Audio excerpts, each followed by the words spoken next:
Welcome back, everyone, to another episode of Understable Discourse and our edition today of Chain Reaction, Episode 2. We have a little bit of a different style for Chain Reaction today. Obviously, there was no event this past weekend in terms of the Disc Golf Pro Tour. However, there are some interesting things that I want to take a look at as we kind of get towards the end of our season and ask some questions like, what are we expecting of certain players? Where do they kind of stand on the bubble as it relates to the Pro Tour, championship cut line, and a few other looming questions that we have to see to really know what the end of the season is going to look like. So let's talk about it. Now, there actually was some disc golf going on this past weekend in terms of professionals and where they may have played, and the biggest event that I can think of is probably the CCR Open, which happened out in Holt, Michigan, and we saw some good action from that. The coverage is up on YouTube over on Gatekeeper Media. I highly recommend you go check it out. But spoiler alert, the winner of that event was Silas Schultz, putting down a really incredibly impressive 3 rounds across the 3 different days and different courses, just edging out Luke Taylor by 2 strokes in a really, I would say, overly competitive field. You've got players like Evan Scott, Andrew Marweed, Zachary Nash, Harry Chase, Aaron Gossage, Luke Sampson, a lot of solid competitors out there. And want to just give a big shout out to my boy Mac Givens, making last cash in 34th place, crushed it out there with the big dogs. So big props to him for his play throughout the event.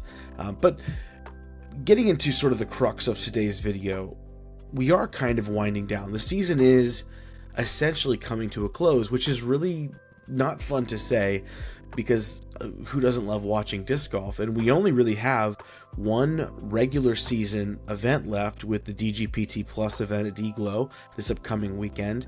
And we have 2 playoff events, a major for the MPO with USDGC and a major in Spirit with Throw Pink for the FPO, and the Tour Championship. And that's kind of it.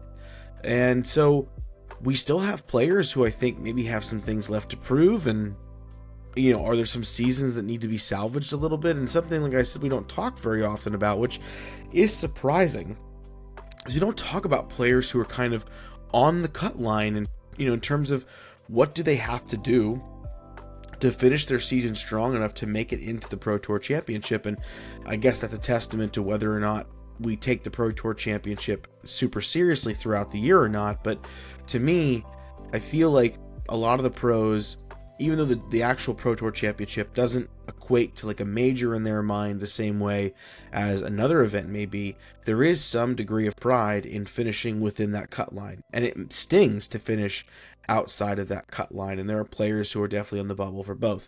So we're going to talk a little bit about that. But before I do, I want to kind of remind you how the scoring tends to work for the season. So across the whole season, there are 4 different designations given to events according to the Pro Tour, and that is a standard DGPT event, a DGPT Plus event, a playoff event, and a major. And the way it works is that there are 150 points up for grabs for first at the DGPT event, 200 points for DGPT Plus events like this upcoming weekend at D-Glow, 250 points for the playoff events, which are the Green Mountain Championship and the MVP Open, and then we have 300 points on the table for PDGA majors. The one thing to keep in mind, though, is even though all those points exist, you don't necessarily get all of those points, because as you can understand, not every player plays the same number of events. So the way they kind of have it work is that of the DGPT and DGPT Plus events, your top 11 finishes are taken into account for your overall score. And that's it. So if you only play 11 events, those are the 11 events they count. If you play all 17 events, then you lose your worst events and they take your 11 best events. So the more you play, the better chance you have of giving yourself the best possible position to earn points. And then of the playoff events, you get access to both of this. So if you make the playoffs, you get both of those points. And then when it comes to the majors, you get your top 2 finishes out of the available majors, and those count towards your points. Now, a nuance there is I said available majors. For the FPO, That's all 4 majors because technically they've played all 4. But for the MPO field, this does not count the USDGC because it falls after the playoff events are over. Essentially, the race for the Pro Tour finale is over at that point. So USDGC does not count. So any player hoping to play USDGC and earn those major points needed to kind of catapult their season, it's not possible, which means they only have, for the MPO, 3 events left to make any kind of movement on the Pro Tour points standing list. And that's kind of crazy. There's not much left to go. But for the FPO, they have 4 events. And there are some really interesting things to look at when we, take a glance at the leaderboards this year compared to last year. We see some interesting movement 2024 to 2025. And there's some, I think, things we can take away from it. Cadence Burge is a great example where she missed the cut last year and she was in 25th place. And this year she is comfortably sitting in 8th place. And that's a great testament to the development of her game and just the consistency she's had this year and what a win on the Pro Tour can do for you in terms of your overall Pro Tour points. Evelina is back in 11th place this year compared to where she was at last year, but this is where the nuance of the schedule comes into play because it isn't that she hasn't played well, it's that she's played all 4 majors but only 5 other tour events, and your top 11 are counted. So she is gypping herself of 6 events counting towards points. Had she played all 11 of the events she could have played to count towards those points, she'd probably be in the top 5, maybe even in the top 3, but she only played in 5 other tour events. And I don't think anyone has really talked to her about why she's played so little this year compared to previous years, something that we may need to think about. And Henna Blomroos kind of finds herself in a similar situation, having only played 6 events of the 11 possible that she could play. But she's in a bit of a more precarious situation because she's only 2 spots off the cut line. So it'd be really a shame to miss the cut because you didn't play as many events as you could have. Obviously, players have their reasons for their schedules and whatever it is they choose to do. But over in the FPO field, it's very hard to kind of figure out where people could be because there's a large inconsistency in the number of events the FPO players play, and there's no real, it doesn't feel this like with the MPO side, it feels like every player is trying to play every event possible, and it doesn't feel that way on the FPO. You don't really have a lot of players who are your true tour grinders going to every event, trying to compete every possible place they can.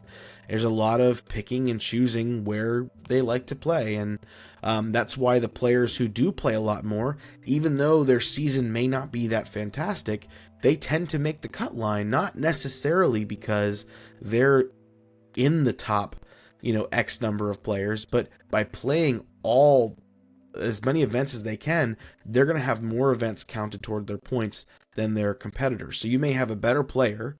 Like a great example here is a Haley King. Haley King is definitely on paper and in, on the course better than a number of the players who are above the cut line right now. But Haley has only played in a small handful of events and is not able to compete points-wise with the rest of the ladies.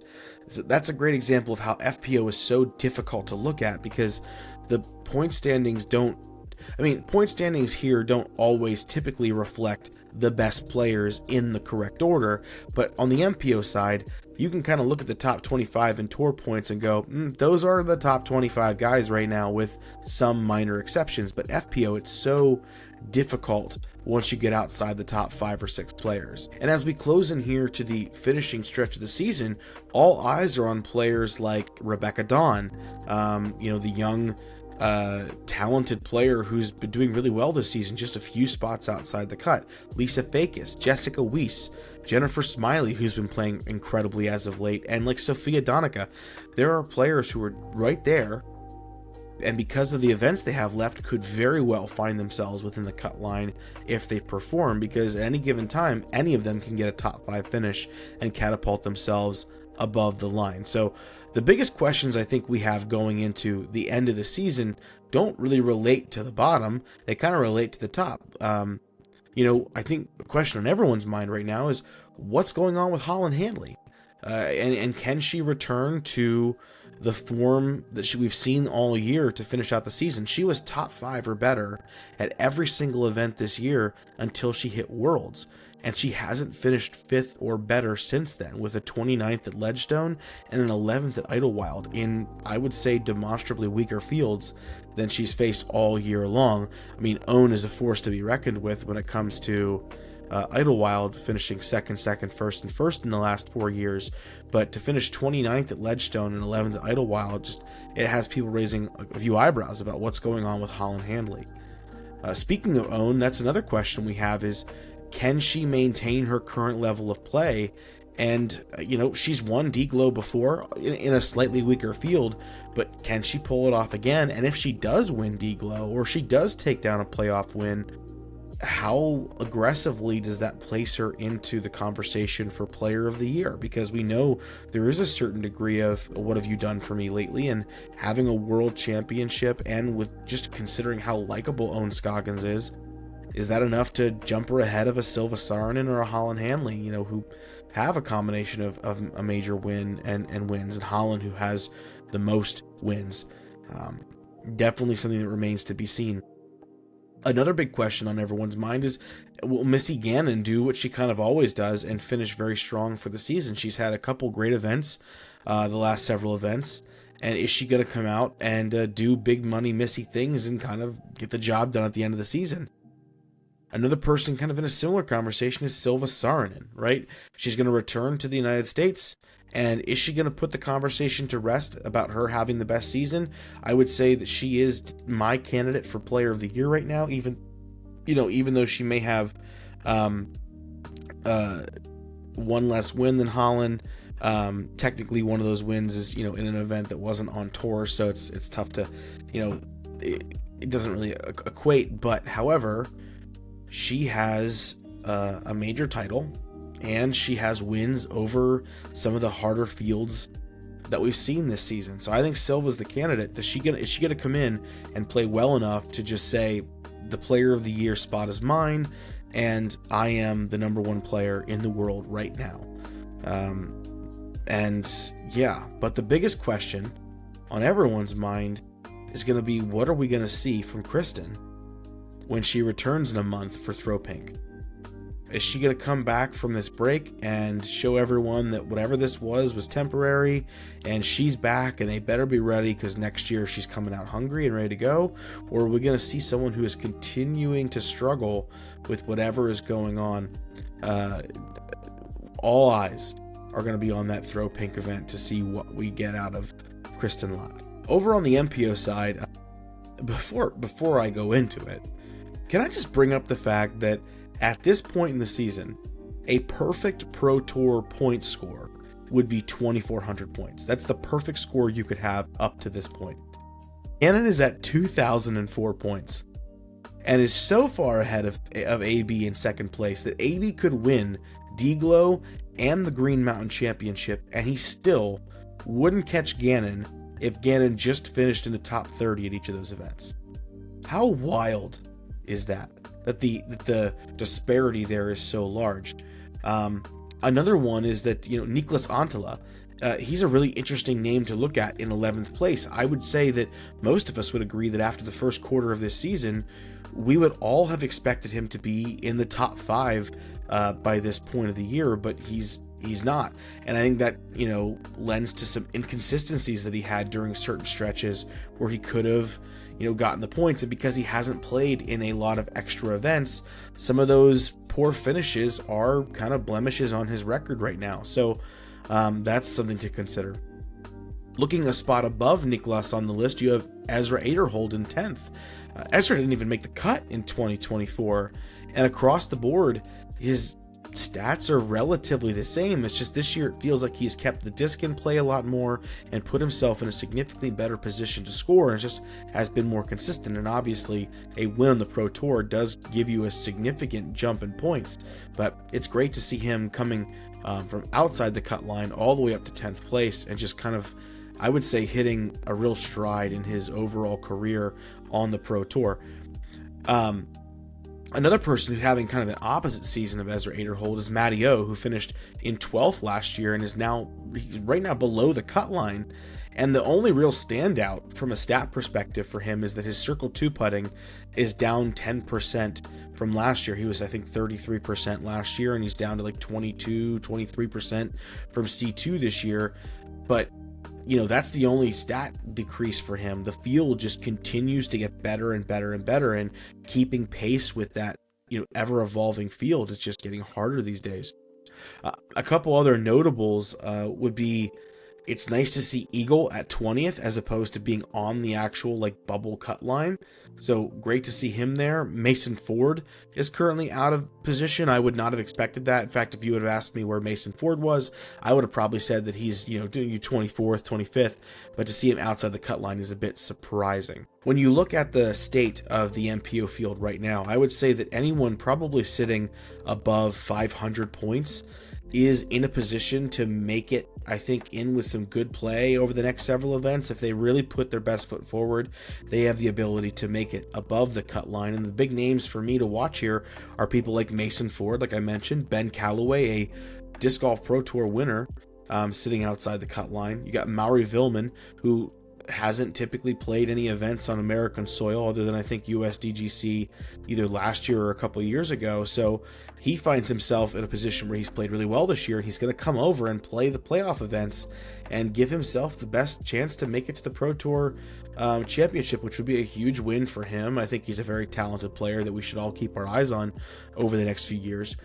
Also Matty O, and then, you know, perennial veteran Paul Ulibarri, I think, is in position, although he has said that D-Glow is not the event he's going to make up a lot of ground at.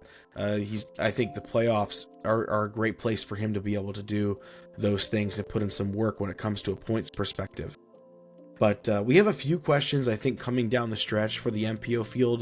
The biggest one, at least on top of my mind, is will Paul McBeth feed off his Idlewild momentum and give us, a finishing stretch to remember? Or are we going to see a McBeth Burr battle down the stretch of the season? That would be great for disc golf. It'd be great for entertainment. I know we'd all love to see it. On the contrary, like, is Gannon going to leave anything for the rest of MPO to even do this year? Is he going to just kind of take these events that are multiple rounds, which we know that when the events have more rounds, Gannon tends to rise to the top a lot faster? Is he going to let anyone get a win? Speaking of wins, is AB going to prove that he can win down the stretch? We haven't really heard much from him. We've had some disappointing finishes from AB. Where's he at? We know that he is, pound for pound, one of the most talented players on the planet. And then the last question is, can Ricky win? We're about to close out the season, and we don't have a win from Ricky this year. In fact, even though Ricky is where he's at on the leaderboard, I would say that there have been a lot of events that feel like Ricky events that he's just been absent for. And with his issues related to his knee recently, you have to wonder what he's even going to be able to accomplish finishing the year out. So that's going to be a tough one. I imagine I can't imagine to be someone as successful over a career as he has been to kind of end a season with knee pain and knee injury and not be able to get that win and see that streak come to a close. But this is Ricky Wysocki we're talking about, and at any given time, he could just pop off. So the question is he going to get a win down the stretch? I don't know. But that's it for today. We don't have a lot really to go over. That's kind of it. I think it's worth looking at where we're at right now this season, who some of the players are that are on the bubble. We'll keep an eye on the names that I mentioned in future episodes. And yeah, I mean, at this point, it's Labor Day. So I hope that you've been enjoying an extra long weekend, maybe a picnic with the family, whatever it may be. I hope it's been wonderful for you. And we're headed into the final stretch. The end of the season is upon us, and if you have any opinions, I'd love to know who you think, who are the players right now who you feel like have a lot to prove to finish the year, who has impressed you this year that didn't impress you last year, who has disappointed you this year compared to last year, and ultimately, who do you think are the players that are going to surge from below the cut line to above the cut line? I'd love to know. Let me know in the comments, and Stay tuned. In a few days, we'll have our next episode on Wednesday, where we're going to look at really deep dive into D-Glow, look at the history of the event, look at the course itself, make some predictions on the winners, and talk about the last regular season event of the year. But until then, obviously, if you can like the video, subscribe. It's a great way to support the growth of our channel. Leave a comment down below. I would greatly appreciate it. And until next time, make sure you're going out there watching some disc golf or playing some disc golf, and catch you on Wednesday.